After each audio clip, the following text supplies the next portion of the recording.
Hemos llegado ya al día jueves de nuestra tercera lección de la escuela sabática para este nuevo trimestre y el tema para hoy es un movimiento misionero. Y vamos a orar pidiendo al Señor que nos ayude a comprender por qué estamos aquí, por qué usted y yo estamos escuchando esta lección y qué papel tiene Dios para nosotros reservado. Para este día, como le dijo Mardoqueo a la reina Esther, ¿quién sabe si para esta hora has llegado al reino? Y se nos hace esa pregunta a nosotros, ¿será que para esta hora hemos llegado al reino? Bueno, vamos a orar. Querido Padre que estás en las alturas de los cielos, gracias te damos por darnos la bendición de ser parte de tu pueblo, de ese pueblo remanente que guarda los mandamientos de Dios y tienen el testimonio de Jesucristo. Ayúdanos a compartir el mensaje de esperanza que tú envías a este mundo en el nombre de Cristo Jesús. Amén. Durante estos días atrás hemos explorado la expresión el Evangelio eterno y nos hemos dado cuenta por qué es el Evangelio eterno. En el corazón de Dios ya existía el plan de salvación como una manera de asegurar que pase lo que pase, Dios seguirá amando a sus criaturas porque Dios es amor. Es una historia de gracia que nos habla hacia el pasado, a nuestro presente y hacia el futuro. Pero es una historia de gracia que requiere de que cada uno de nosotros se convierta en un discípulo dispuesto a esparcir las buenas noticias. Porque claro que son buenas noticias. Lo que pasa es que a veces leemos mal el texto y cuando hablamos del juicio de Dios es como que si Dios estuviera enojado. Y hemos descubierto a la luz de la Biblia que el juicio de Dios siempre es a favor del pueblo de Dios y por lo tanto es una gran noticia saber que aquellos que le entregan su vida a Jesús están seguros en medio del juicio. Ahora, en lecciones anteriores, en la lección número 2, se habló un poco del pueblo remanente, del remanente de Dios, del fin del tiempo. ¿Por qué Dios tiene que tener un pueblo?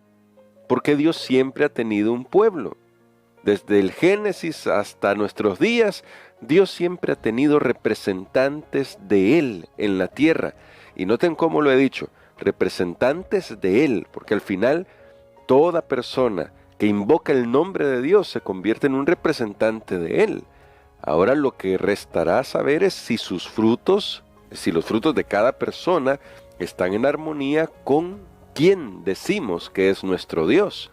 Y yo espero que nosotros podamos tener en nuestro corazón el deseo de reflejar a Jesús. Muy bien, pensando en todo esto, Dios que ha guiado la historia llegó a un punto en el que debía levantar a un pueblo que pusiera en alto las grandes verdades de las Escrituras, especialmente la verdad de que en Cristo Jesús está asegurada nuestra salvación porque Él vuelve por segunda vez. Él vuelve por segunda vez. Y a fin de preparar a un mundo para la segunda venida de Jesús, desarrolló nuestro Dios los eventos que llevaron hasta 1844. ¿Por qué damos esta fecha? Porque en la profecía de Daniel 8, 13 y 14 se marca claramente un periodo de tiempo que cuando estudiamos el resto de profecías de tiempo, especialmente cuando estudiamos la explicación de Daniel 8 en Daniel 9, nos damos cuenta que necesariamente llega hasta 1844, tomando los principios bíblicos de interpretación profética, historicismo para comenzar y el principio de día por año. Ahora, llegando a 1844, ¿qué es lo que pasó? Apocalipsis 10 nos muestra que aunque hubo un momento en el que todo parecía que se había perdido y al principio todo era dulce como la miel, dice el apóstol Juan, profetizando sobre ese evento específico de 1844, sobre lo que sucedió en esa fecha, aunque todo era dulce porque se estaba proclamando la segunda venida de Jesús, luego se amargó el vientre, Dios dice algo. Dios le dice algo, sé que este pasaje no está en nuestra lección, pero es importante para entender el movimiento que Dios levantó. En el capítulo 10 después de que Juan ha comido el libro, profetizando así, de esa manera, lo dulce que sería en el paladar y lo amargo que sería en el vientre, dice lo siguiente. Vamos a leer versos 10 y 11 del capítulo 10 de Apocalipsis. Entonces tomé el librito de mano del ángel y lo comí, y en mi boca fue dulce como la miel. Estaban proclamando la segunda venida de Jesús por esa época. Pero después que lo comí fue amargado en mi estómago. Y él me dijo, es necesario que otra vez profetices a muchos pueblos y naciones, lenguas y reyes. Noten de nuevo este énfasis. Pueblos, naciones, lenguas y reyes. Lo que dice el mensaje del primer ángel, que es necesario que la última advertencia de amor de Dios para la humanidad llegue a todas las naciones, a toda tribu, a toda lengua, a todo pueblo. Y aquí claramente se nos muestra en Apocalipsis 10 que a pesar del traumático evento que sufrió el pueblo de Dios en 1844, y aunque muchos renegaron de lo que sucedió ahí, eso sembraría la semilla para un movimiento mundial, un movimiento dirigido por Dios para proclamar los mensajes o el mensaje de los tres ángeles, porque al final en realidad es un solo mensaje, el mensaje de los tres ángeles. Fue así como el movimiento adventista comenzó a trabajar por llevar la luz de Dios a todo el que podía. Al principio centrado en Norteamérica, pero en 1874, ya con una organización mucho más estable, con algunos principios organizativos más delineados, la Asociación General envió al primer misionero a Europa. Y Elena de White destacó que este primer misionero era uno de los hombres más capaces dentro de las filas del movimiento adventista. Estamos hablando nada más y nada menos que de John Nevis Andrews, un hombre que ha dado el nombre a una de nuestras más prestigiosas universidades, pero más allá de eso, fue un hombre que era capaz de repetir el Nuevo Testamento de memoria, conocía casi de memoria casi todo el Antiguo Testamento también, o la mayor parte del Antiguo Testamento, dominaba al menos 7 idiomas, entre ellos hebreo y griego, y era un teólogo tremendamente capaz.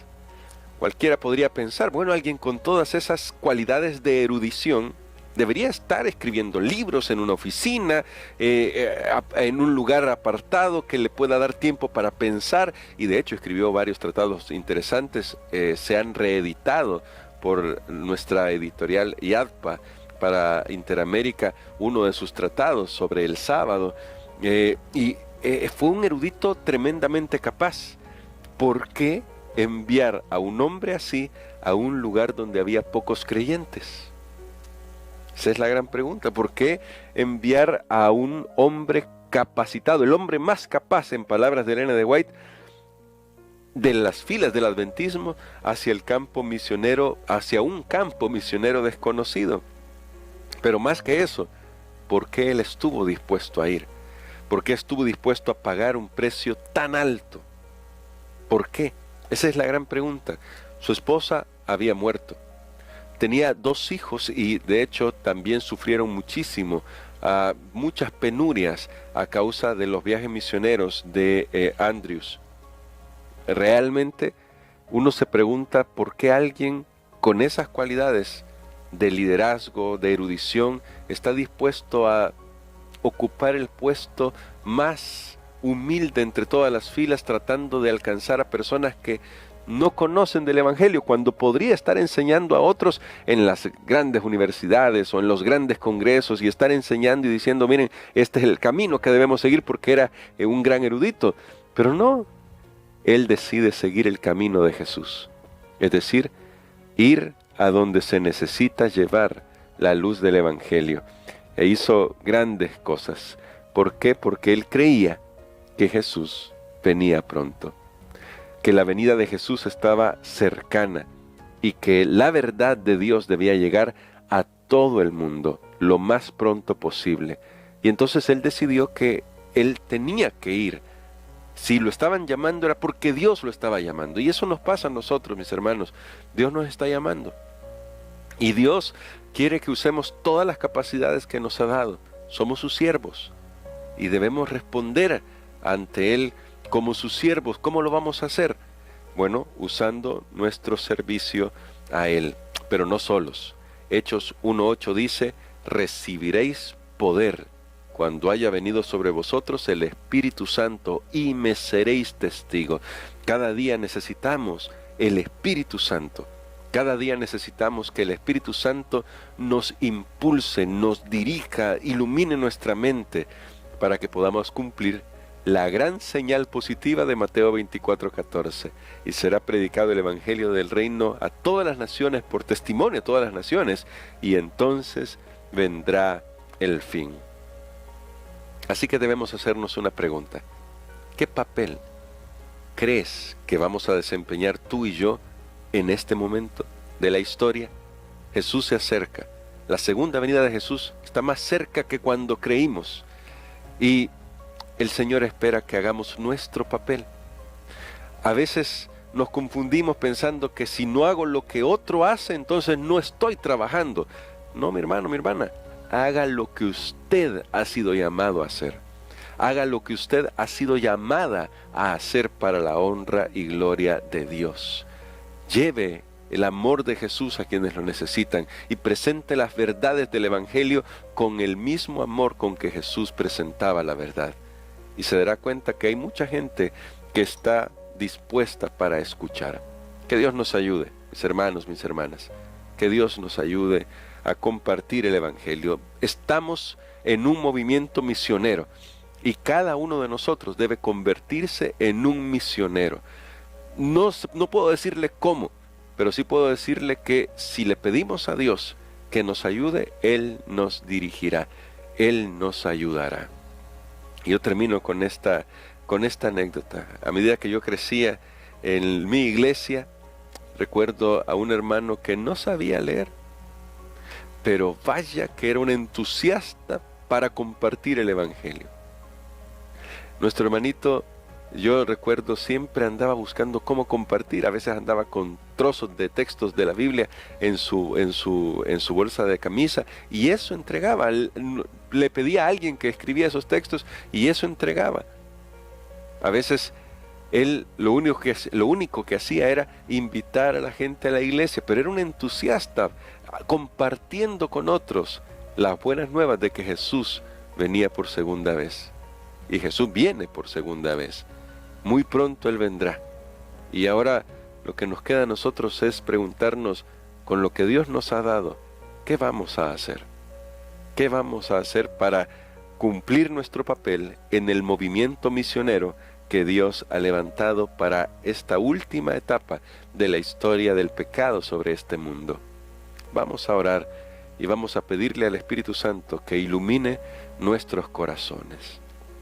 Padre bondadoso, gracias porque tú tienes un mensaje especial para la humanidad y para nosotros. Nos recuerdas cuán grande es tu amor y también qué esperas de nosotros. Tu palabra es clara en todo sentido sobre lo que tú esperas de nosotros. Ayúdanos a compartir estas grandes verdades con otros con el carácter de nuestro Señor Jesucristo, para que otras personas puedan conocerte y puedan ver en ti al único que puede realmente poner fin al problema de este mundo, que es el pecado. En tus manos de amor nos encomendamos por Jesús. Amén.